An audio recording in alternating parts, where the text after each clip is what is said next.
नमस्कार। ओम नमो गुरुआदेश। ओम श्री मात्रे नमः। The spiritual catalyst में आपका स्वागत है। परसों मैंने बाला त्रिपुर सुंदरी तत्व अंतर्गत एक विषय रखा था कि हम उनके आयुधों की चर्चा करेंगे। कल थोड़ा समय नहीं मिला तो उनके कारण मैं यहाँ पे रख नहीं पाया, लेकिन श्री विद्या में बाला त्रिपुर सुंदरी विषय अंतर्गत आगे की चर्चा हम आज करेंगे। मेरे पहले के लेक्चर्स में मैंने बताया है कि बाला बेसिकली त्रैलोक्य मोहन की विद्या है। एक साधक अपने जीवन में किसी भी महाविद्या के शरण में जाता है, किसी भी गुरु की शरण में जाता है। सामान्यतः कोई भी संसारी मनुष्य जब किसी भी गुरु की शरण में जाता है या कोई महाविद्या को साधना का प्रयास करता है, तब आमतौर पर देखा गया है कि वो थोड़ा दुखी होता है, थोड़ा पीड़ित होता है। जीवन जीने की थोड़ी चाह होती है, उनकी अपनी समस्याएं हैं। और इसी कारण से श्री विद्या को भोग और मोक्ष की विद्या बोला गया है। जब तक आप कुछ चीज़ों को भुगतोगे नहीं, तब तक आप उनकी नश्वरता को समझ नहीं पाते। त्याग दो तरीके से होता है। एक, आप अपनी परिपक्वता से, अपने ज्ञान से समझ जाओ कि काफ़ी सारी चीज़ों में कुछ नहीं रखा है, कुछ व्यर्थ की चिंता है, कुछ व्यर्थ के सामाजिक प्रेशर में जीने की एक आदत, कुछ व्यर्थ की भविष्य का प्लानिंग, कुछ बेफिजूल की बातें कि ऐसा करेंगे, वो करेंगे, ये करना है, वो करना है। कभी संतानों को लेके, कभी परिवार को लेके ऐसी चिंता जो तुम्हारे हाथ में नहीं है। तुम चिंता करो तो भी वो परिस्थिति वैसी की वैसी ही रहेगी, तुम ना करो तो भी वैसी की वैसी रहेगी। तो ये जो आपकी परिस्थिति है, उसमें बदलाव आएगा कैसे, उसमें परिपक्वता आएगी कैसे? तो एक तो आत्मज्ञान से आती है कि कुछ चीज़ आप भगवत शरण में जाके उनके ऊपर छोड़ दो कि तुम्हें जैसे करना है वैसे करो, तुम्हें जैसे चलाना है वैसे चलाओ। और एक होता है कि आप परिश्रम करके उन चीज़ों को पा लो और पाने के बाद उनकी नश्वरता को, उनकी असारता को समझो, जिसमें आपका काफ़ी सारा समय भी जाता है, आपकी ऊर्जा भी जाती है और हो सकता है कि आपके कई सारे जन्म जाते हैं।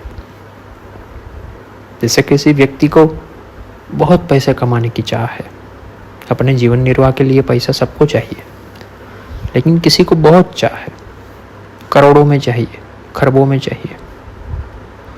तो ऐसे व्यक्ति को इस माया से निकालने का रास्ता क्या है? या तो उससे आत्मज्ञान हो जाए, या फिर वो जितने चाहिए उतने पैसे पा ले और वो पाने के बाद ये भी समझ ले कि ये मुझे वो शांति नहीं दे पाया, ये मुझे वो संतुष्टि नहीं दे पाया। तो उसका मतलब ये है कि इनसे भी ऊपर कोई घटना है जहाँ तक मुझे पहुँचना बाकी है। श्री विद्या इसीलिए भोग की विद्या बोली जाती है, क्योंकि जब आप महाविद्या के अधीन होते हो तब वो उनकी ऊर्जाएं, उनकी योगिनियाँ जो है, वो या तो आपकी वो परिपक्वता ला के रख देती है जहाँ पे आपकी ये समझ डेवलप हो जाए, जहाँ पे आप संसार की असारता को समझना शुरू करो, या फिर वो आपको इस तरह का भोग देती है, या भुगत के उनकी असारता को समझो। फिर वो साधक की प्रकृति के ऊपर होता है कि वो कितनी त्वरितता से विद्या को अपने अंदर ग्रहण करता है। ऐसे कई सारे साधक हैं हमारे जो ऐसा बोलते हैं कि हम जब साधना करने बैठते हैं, उनसे पहले मन में कई विचार, कई संकल्प होते हैं कि मुझे ये चाहिए, मुझे आज देवी से वो मांगना है। जब मैं सही में बैठता हूँ या बैठती हूँ तो मैं कुछ मांग ही नहीं सकता, मेरे मुंह से कुछ नहीं निकलता। तो ये क्या है? ये एक अवस्था है। आप ईश्वर के पास आपके कितने सारे समस्या है, कितने सारे प्रॉब्लम है, फिर भी आप उनसे कुछ मांग नहीं सकते। ये भी एक अच्छी अवस्था है। सुदामा की अवस्था क्या थी? कृष्ण ने वही तो कहा था ना रुक्मणी जी को कि उनकी चाह नहीं है, सुदामा की चाह नहीं है। अगर एक बार वो पुकार कर ले कि मेरी दरिद्रता को दूर करो, तो मेरे लिए तो ये पल भर का काम है। लेकिन उनकी पुकार किसी और तरफ है। उनके लिए ये सब चीज़ें जो है वो एकदम क्षुल्लक है। तो बाला त्रिपुर सुंदरी तत्व के अंतर्गत हमें ये भी समझना है, बाला जैसे कि मैंने बताया था उनके रूप में कि एक 7-8 साल की बच्ची है जो एकदम निर्दोष है, एकदम मलहड़ है, एकदम छोटी बच्ची होती है ना, सब एकदम मुंहफट जवाब दे देती है सबको, फिर भी अपने आप में आनंदित है। उनका आशय किसी को नुकसान पहुंचाना, ठेस पहुंचाना नहीं होता। लेकिन मूल स्वभाव जो है एक छोटी बच्ची का वो होता है प्रसन्नता। आप कोई भी 5-6 साल की बच्ची को देख लीजिए, वो प्रसन्न होगी। इसीलिए एक नाम जो है वो त्रिपुर सुंदरी का नाम है प्रसन्न वदना। प्रसन्न वदना यानी कि जिसका वदन, जिसका मुख जो है वो प्रसन्न है, जिसके मुख का दर्शन करते ही आपके अंदर प्रसन्नता छा जाए, जिसके मुख के ऊपर वो गरिमा है, वो लालिमा है, जिनका दर्शन करते ही आप प्रसन्न हो जाओ। तो आप देखना ऐसे कई सारे घर हैं जिनकी आर्थिक स्थिति शायद अच्छी हो या ना भी हो, जिसके घर में रोग है, पीड़ा है, लेकिन एक बच्ची ऐसी आती है, उनके जन्म होते ही काफ़ी सारी चीज़ें बदलना शुरू हो जाता है। एक बच्ची का जन्म होता है, उनके जन्म होने के बाद एक घर में वो एक वृद्धि आती है, समृद्धि आती है, एक दिव्यता आती है, एक प्रसन्नता आती है, वो बाला है। अगर आपके घर में भी ऐसी कोई बच्ची है तो आपको चाहिए कि आप सबसे पहले बाला का दर्शन उस जीवंत व्यक्तित्व में ही करें। मैं यहाँ पे आप पाखंड को न्योता नहीं दे रहा हूँ, ना ही उसे प्रोत्साहन दे रहा हूँ कि उसे बिठा के एकदम से देवी की तरह सजाए, दरबार लगा के लोगों को बुलाए आशीर्वाद लेने। लेकिन ऐसी हर कोई बच्ची, चाहे वो आपकी हो या पड़ोस वड़ोस में हो, कहीं पे भी हो, आपको उसमें वो तत्व दर्शन होने चाहिए।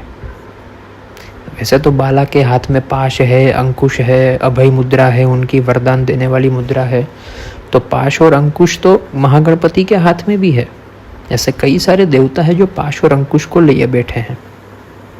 लेकिन आज जो मैं सबसे बड़े शस्त्र की बात करने जा रहा हूँ बाला के, आयुध यानी क्या है? आयुध यानी शस्त्र।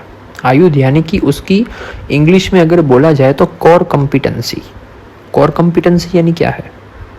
कि जिसमें वो निपुण है, जिसमें वो माहिर है, जो आपके हाथ में, जैसे कि अगर किसी व्यक्ति की एक कलम अच्छी चलती है, बहुत अच्छा लिख सकता है वो, अगर वो लिखे तो सामने वाले को पढ़ना पड़े, एक ट्रांस में चला जाए सामने वाला व्यक्ति, तो कलम जो है वो उनका आयुध हो गया, उनका शस्त्र हो गया। किसी की बोलने की कला है तो उनकी वाणी उनका आयुध है। कोई व्यक्ति है जो अच्छा तबला बजाता है तो उनके हाथ, उनके जो वाद्य है वो उनका आयुध है। इसी तरह से बाला का आयुध जो है वो है संतुष्टि और प्रसन्नता। बाला त्रिपुर सुंदरी का साधक जो होता है, सही तरीके से अगर श्रीयंत्र के ऊपर माँ बाला त्रिपुर सुंदरी का पूजन अर्चन करे, सही तरीके से उसे साधे, तो सबसे पहले ये ऊर्जा जो है वो उनके घर में प्रसन्नता देती है, एक शांति देती है, एक संतुष्टि देती है। सबसे पहले उसे फुलफिलमेंट का एक फीलिंग देती है, एक कंटेनमेंट का फीलिंग देती है।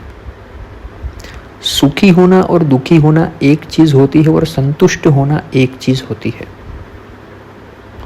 आप अगर सुखी हो तो आपको दुखी किया जा सकता है, आप अगर दुखी हो तो सुखी किया जा सकता है, लेकिन आप संतुष्ट हो अपने आप में, आप सेटिस्फाइड हो, आप शांत हो, तो फिर वो हर किसी के बस की बात नहीं है कि आपको अशांत किया जाए, आपको असंतुष्ट किया जाए, क्योंकि परिपूर्णता जो है वो इंसान की अपनी निजी खोज है, वो उनकी निजी उपलब्धि है।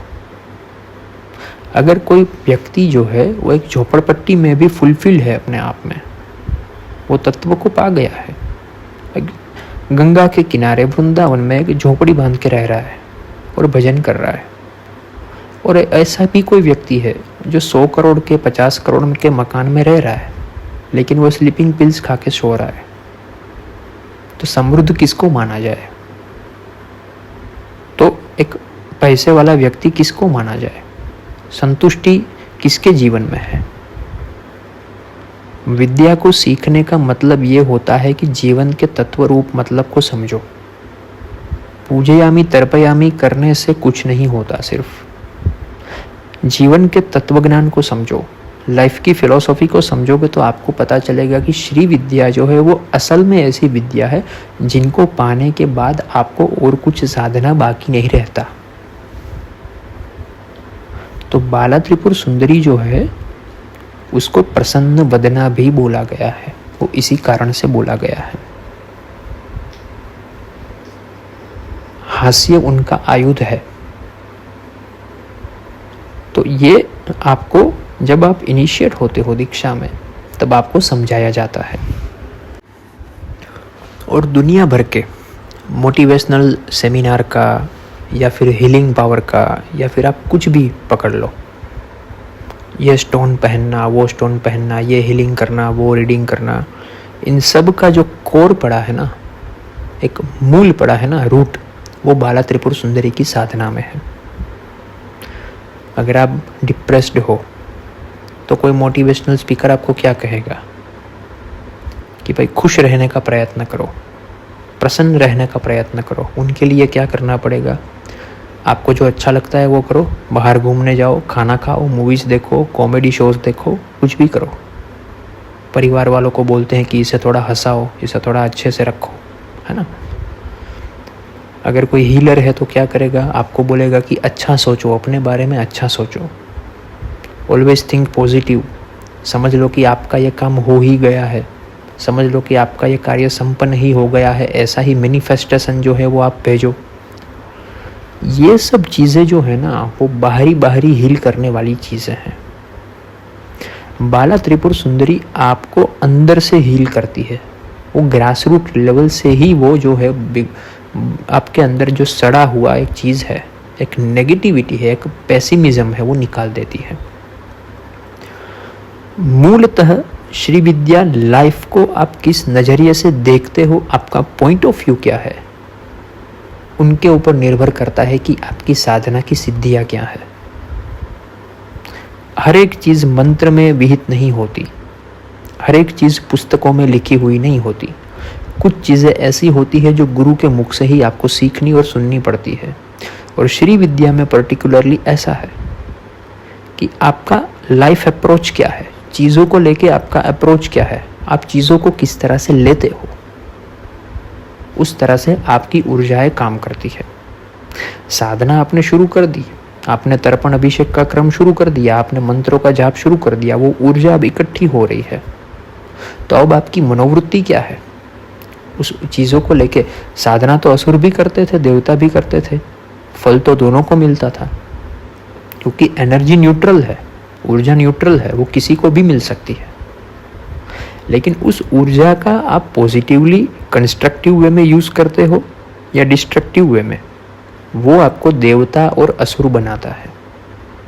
वो उसमें ही भेद है। आप अगर पुराण पढ़ोगे तो ऐसे कई सारे असुर थे जो देवता से भी बलशाली थे, देवता उनसे कांपते थे। उसका मतलब क्या हुआ? इनकी साधना कितनी बड़ी होगी, लेकिन फिर भी वो असुर जो है उनका पतन हुआ सिर्फ और सिर्फ इस वजह से कि उनका लाइफ अप्रोच जो था, उनका इंटेंशन जो था वो मेलिफिक था। बाला त्रिपुर सुंदरी का जो साधक होता है वो सबसे पहले तो प्रसन्न चित्त होना चाहिए। वो एक ऐसा व्यक्ति होना चाहिए कि जिनके पास पूरी दुनिया आके अपनी बात रख सके, अपनी बात कह सके। जैसे मैंने महागणपति तत्व में समझाया था ना कि कान बड़े होने चाहिए, गजकर्णक होने चाहिए। गजकर्णक का मतलब क्या है कि आप किसी की भी बात को सुन के अपने लंबोदर में, अपने पेट में उसको डाइजेस्ट कर सको। फिर वो चाहे आपके बारे में हो, फिर वो चाहे किसी की निजी बात हो, फिर वो चाहे किसी की लाइफ की पर्सनल प्रॉब्लम हो, फिर वो चाहे आपकी निंदा भी क्यों ना हो। कोई अगर आपके ये बोल जाए कि आप ऐसे ऐसे हो, या आपको सुधरना चाहिए, तो क्या दिक्कत है इसमें? आप उसे सुनो, आप उसे डाइजेस्ट करो। तो बाला और महागणपति तत्व जो है वो एक दूसरे से संलग्न है। महागणपति तत्व जो है वो आपके बंद पड़े हुए मूलाधार को, कचरे को साफ करता है। वहीं पे जाके बाला जो है वो आपकी चेतना को ऊपर उठा के त्रैलोक्य मोहन चक्र चलाती है। वो विश्व को सम्मोहित करती है। तो विश्व को सम्मोहित करने वाला व्यक्ति कैसा होना चाहिए? खुश होना चाहिए। वो रोता हुआ नहीं हो सकता, वो लाइफ नेगेटिव नहीं हो सकता, वो ऐसा नहीं हो सकता कि खैर भाई हमारा तो कट रहा है, जैसे तैसे चलेगा, अभी जैसा है वैसा देखा जाएगा। ऐसे स्टेटमेंट वो नहीं करता कभी भी। वो एक वीर साधक होता है, वो एक ऐसा योद्धा होता है कि जो होगा देखा जाएगा, मैं भगवती की शरण में हूँ। ये आपका अप्रोच जो है ना, वो आपको साधना में आगे लेके जाता है। तो आयुध, अगर किसी व्यक्ति अगर चर्चा करे कि बाला त्रिपुर सुंदरी के आयुध क्या है, तो जो फोटो में दिखते हैं वो उनके आयुध है, लेकिन ऊर्जाओं के आयुध अदृश्य होते हैं, वो दृश्यमान नहीं होते। और बाला के अदृश्य आयुध जो है उसमें वो है उनकी प्रसन्न चित्तता, उनके चेहरे पे खुशी। जीवन को इस तरह से जीना जैसे एक नदी का प्रवाह है, अहंकार रहित।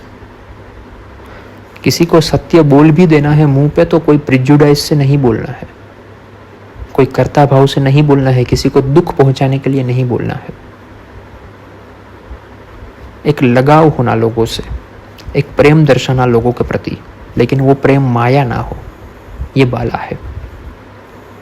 तो आज के लिए इतना ही। ओम नमो गुरु आदेश। ओम श्री मात्रे नमः।